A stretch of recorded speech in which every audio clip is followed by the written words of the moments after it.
Pemirsa, puluhan massa buruh tergabung dalam Serikat Buruh Sejahtera Indonesia mendatangi kantor DPRD Palembang untuk meminta bantuan karena PT Hoktong di Keramasan Palembang tempat mereka bekerja diduga melakukan PHK sepihak hingga tidak membayar upah lembur. Diungkapkan oleh Ketua SPSI PT Hoktong, Darmawan, aksi ini dilakukan karena buruh merasa dirugikan PT Hoktong.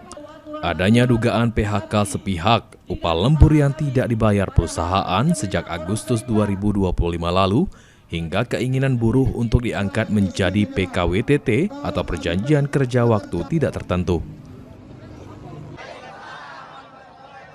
Sebelum aksi ini dilakukan, buruh sudah bernegosiasi dengan perusahaan namun tidak ditanggapi dan aduan ke Disnaker Trans Sumsel belum ada tindak lanjut.